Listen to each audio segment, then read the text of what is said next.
Anggota dewan sendiri itu pernah nyerah gitu, sehingga orang tersebut minta tolong ke saya. Sebenarnya saya itu sudah nyerah gitu.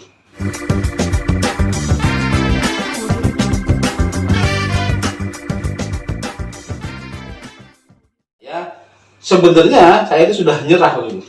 Akhirnya untuk ngeles, bahasa Betawi ini ngeles. Saya akhirnya waktu pas mau ziarah, saya bilang nanti pas pulang ziarah nanti saya kasih kabari apakah saya akan bantu atau tidak. Sebenarnya ilahnya sama Allah, ya Allah kasih saya apa, wangsit apa ya namanya Gus ya? Ya istilahnya apa? Mulhaman lah.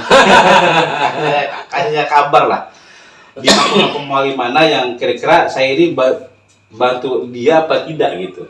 Orang tersebut yang dan persoalannya berat ya. Ini sangat berat persoalannya gitu. Sampai anggota dewan itu juga nyerah gitu kan.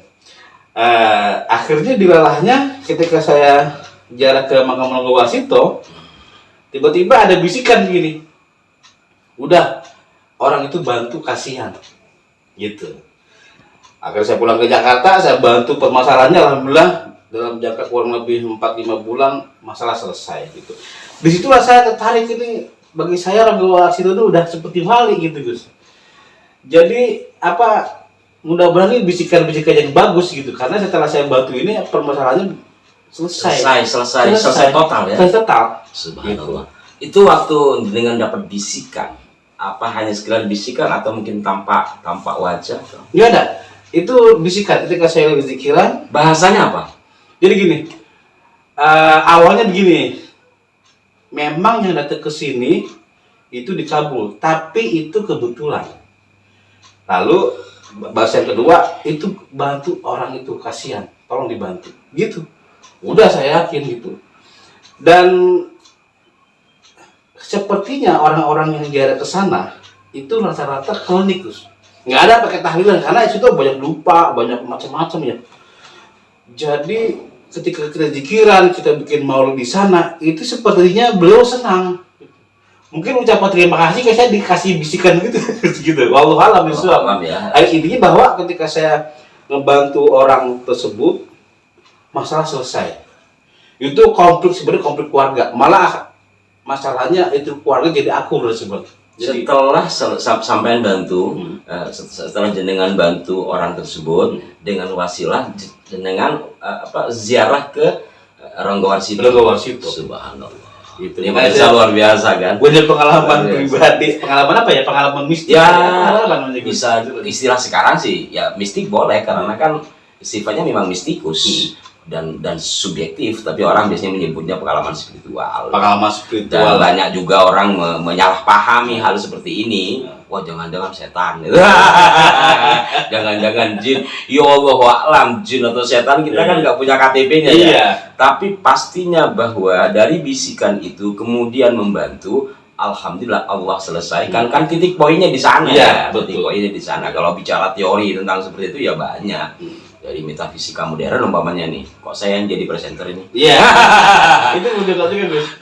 Teori metafisika modern, saya pernah membaca bukunya Kiai Haji Bahadan Mudhari. Kenapa sih kita berziarah? Kenapa kita bertawasul atau berwasilah kepada orang yang meninggal gitu? Dalam buku beliau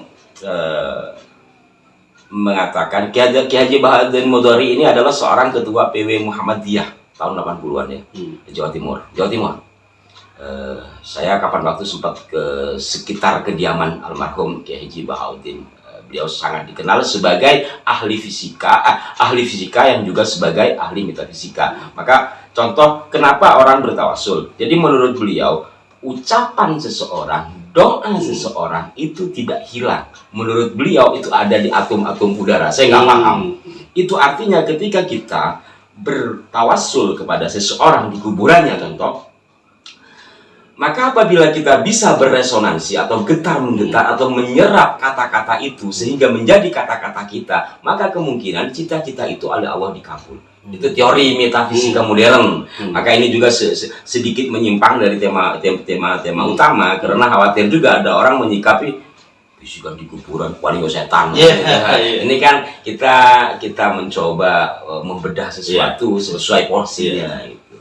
Karena ini penting gitu. Nanti akan saya ungkap makam-makam yang lain yang ada bisikan-bisikannya gitu kan. Ini baru makam Ronggo Warsito. Baru Ronggo Nah, ini Warsito dan tadi Allah kabulkan. kabulkan. Tadi teori tadi Gus Ali Rahman bilang, jadi teori Teori metafisika modern Metafisika seperti modern. itu. Jujur saya tidak paham, saya bukan ahli fisika. Kiai Haji Bahaudin itu ahli fisika, sangat dikenal sebagai fisikawan terkemukalah di masanya beliau. Dan ya beliau mengatakan seperti itu, beliau ya kayak kita kata-kata kita sekarang ini masih tersimpan sampai kapanpun, dan itu bisa diserap oleh orang yang bisa beresonansi. Kalau saya dengar cerita Ustaz tadi kan, dengan ketulusan untuk membantu seseorang, kemudian ada kesamaan rasa mungkin dengan almarhum yang diziarahi, yaitu Raden Ngabeyi Ronggo Warsito sebagai santri, ya kan? Kebiasaan santri kan ngaji, terus selawatan, gitu lah. Mungkin beliau juga merasa ada sambungan, maka sangat memungkinkan secara teori bisikan atau pesan itu ke jenengan, sehingga ya kita tidak perlu banyak berdebat kan, faktanya selesai. selesai, masalah selesai. Awalnya seperti barang kusut ya, sampai setelah itu anggota dewan aja nyerah gitu kan, apalagi saya gitu. Tapi dengan kuota doa, dengan bisikan, saya yakin, sangat percaya diri, alhamdulillah ya, masalah yang itu bisa selesai ya. Alhamdulillah. Jadi ingat lagunya apa, dengan Fals itu? Sair Ronggo Warsito. Wah, jangan-jangan ini hobinya cuma nagoman ya. Kalau saya nagoman, nagoman Iwan Fals sudah. Sair Ronggo Warsito, jerit dan keringat, gemuruhnya Rolling Stone. Jadi ngaco kemana-mana. Tapi setidaknya ya kita mengenang beliau. Mungkin kawan-kawan subscriber Once Channel juga akhirnya lebih dekat dan mengenal siapa Ronggo Warsito, bahwa kita bangsa Indonesia, khususnya orang Jawa ya, khususnya orang Jawa, tapi setidaknya seluruh bangsa Indonesia memiliki pujangga besar yang bernama Raden Ngabeyi Ronggo Warsito, yang itu artinya kita punya orang hebat, tapi kerap kali kita malah mengutip karya-karya orang yang di luar Nusantara. Tidak masalah, tetapi kadang-kadang lebih banyak keluar, bangsanya sendiri kelupaan. Dan alhamdulillah saya beberapa kali ziarah ke Ronggo Warsito, dan bulan kemarin saya berziarah ke gurunya Ronggo Warsito di Hasan Besari. Hasan Besari di Ponorogo, di Tegalsari, termasuk saya ada nanti di video saya Kobong itu kamarnya Ronggo Warsito waktu belajar di. Masih ada ya? Masih ada. Subhanallah. Masih ada gitu. Jadi Kobong, kalau orang Madura nggak kenal Kobong itu. Kobong itu Betawi sama daerah Sunda ya. Kotakan kalau Madura. Kamar santri kan? Kamar santri. Jadi kamar santri Raden Ngabeyi Ronggo Warsito ketika beliau berguru sama Kiai Haji Hasan Besari itu masih ada. Subhanallah. Mungkin bisa dijelaskan Ustaz, di mana sih letaknya makam Ronggo Warsito, terus di mana makamnya Ronggo Warsito di mana, kemudian pondok Telaga Sari itu di mana? Mungkin bisa dijelaskan, nanti pemirsa. Makam Ronggo Warsito ada di daerah Klaten gitu. Nah, Klaten. Yang kedua makam dari gurunya Kiai Haji Hasan Besari. Kalau di makamnya Kasan bukan Hasan, Kasan Besari ya, gitu. Itu ada di Ponorogo, di Tegalsari. Nah, dari makam gurunya itu nggak jauh itu ada bekas pondok daripada Ronggo Warsito, termasuk kamarnya masih ada gitu. Nanti diungkap di video saya. Alhamdulillah, terima kasih Gus Ali Rahman atas kehadirannya untuk menjelaskan siapa Ronggo Warsito, dan nanti setelahnya akan kita lihat YouTube saya gitu, ketika saya ke Ronggo Warsito dan ke gurunya Ki Hasan Besari dan Pondok Ronggo Warsito. Terima kasih. Assalamualaikum warahmatullahi wabarakatuh. Waalaikumsalam warahmatullahi wabarakatuh. Ini merupakan kamar waktu Ronggo Warsito belajar ke Kiai Hasan Besari di Tegalsari, Ponorogo. Ini kamarnya masih bagus, kita lihat. Masih berdiri kokoh kamar beliau. Sedangkan ini ruang belajar para anak-anak keraton, anak keraton dan anak raja.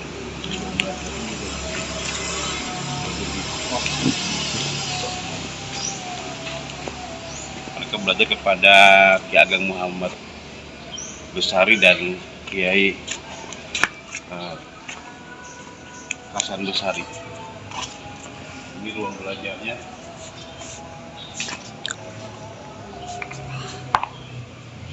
Ini masih berdiri kokoh.